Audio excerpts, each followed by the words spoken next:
ബഹുമാനമായാലും സ്നേഹമായാലും സൗഹൃദമായാലും ആത്മാർത്ഥതയില്ലെങ്കിൽ എല്ലാത്തിനും ഒരേ ഒരു പേരേ ഉള്ളൂ: അഭിനയം. തകർക്കാനും തളർത്താനും പലരുമുണ്ടാകും. തളരാതെ മുന്നോട്ടു പോവുക.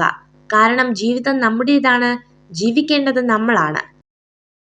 സ്വയം സ്നേഹിക്കാൻ കഴിയുന്ന ഒരു വ്യക്തിക്ക് താൻ ഇഷ്ടപ്പെടുന്ന ഒരാളുടെ പെരുമാറ്റ രീതികളെ സ്വന്തം പെരുമാറ്റ രീതികളായി തന്നെ പരിഗണിക്കാൻ സാധിക്കും.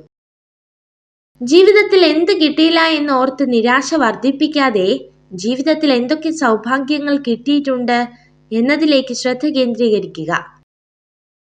എത്ര വിജയങ്ങൾ നേടിയാലും എന്തെല്ലാം സമ്പാദിച്ചാലും ശൂന്യമായ കൈകളോടുകൂടിയാണ് ഇവിടം വിടേണ്ടതെന്ന് പലപ്പോഴും മറന്നു പോകുന്നു.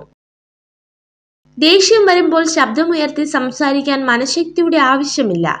എന്നാൽ ദേഷ്യം വരുമ്പോൾ ഒന്നും മിണ്ടാതിരിക്കാൻ നല്ല മനഃശക്തി വേണം. അനുഭവങ്ങളെക്കാൾ വലിയൊരു പാഠവും ജീവിതത്തെക്കാൾ വലിയൊരു വിദ്യാലയവും ഈ ഭൂമിയിൽ മറ്റൊന്നില്ല. ഒരേ തീരുമാനം 2 പ്രാവശ്യം എടുക്കരുത്. ഉറച്ച തീരുമാനം കൈക്കൊള്ളാൻ മതിയായ സമയം വിനിയോഗിക്കുക. നിങ്ങൾ ജന്മനാ വിജയിയോ പരാജിതനോ അല്ല. ജനിച്ചത് മുതൽ അവസരങ്ങൾ നിങ്ങൾക്ക് മുന്നിലുണ്ട്. നിങ്ങൾ തിരഞ്ഞെടുക്കുന്നത് അനുസരിച്ചായിരിക്കും നിങ്ങളുടെ ജീവിതം മുന്നോട്ടു പോകുന്നത്. നിരന്തരമായ പരിശ്രമങ്ങളാണ് നേട്ടങ്ങൾ നേടിയെടുക്കാൻ നമ്മളെ പ്രാപ്തരാക്കുന്നത്. വിജയത്തിന് ഭാഗ്യത്തെ ആശ്രയിക്കുന്നതിലും പരാജയത്തിന് ഭാഗ്യത്തെ കുറ്റപ്പെടുത്തുന്നതിലും ഒരർത്ഥവുമില്ല. ജീവിതം എന്നാൽ ഒരു തുറന്ന പുസ്തകമാണ്. വായനക്കാരന്റെ മനസ്സിലാക്കൽ പോലെ ഇരിക്കും ആ പുസ്തകത്തിന്റെ സാരാംശം. സ്വന്തം മനസ്സിന്റെ മനോഭാവം അനുസരിച്ചായിരിക്കും കാണുന്ന കാഴ്ചകളുടെ ഭംഗി. നമ്മുടെ ലോകം സ്വയം കണ്ടെത്തുക എന്നുള്ളത് നമ്മുടെ കർമ്മമാണ്. നിങ്ങൾ എന്താണ് ചെയ്യുന്നതെന്നും അത് നിങ്ങളെ എവിടേക്കാണ് കൊണ്ടുപോകുന്നതുമെന്ന് നിങ്ങൾക്കറിയാമെങ്കിൽ ജീവിതം എത്രയോ രസകരമാണ്.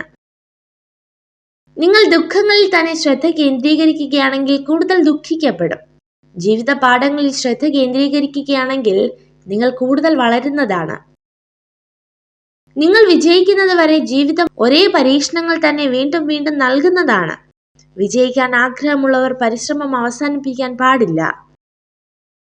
നിങ്ങളെ ആരെങ്കിലും ഒഴിവാക്കിയതായി തോന്നിയാൽ പിന്നീട് അവരുമായുള്ള ഒരു സൗഹൃദത്തിന് തയ്യാറാകുന്നത് അഭിമാനം പണയം വെക്കുന്നതിന് തുല്യമാണ്.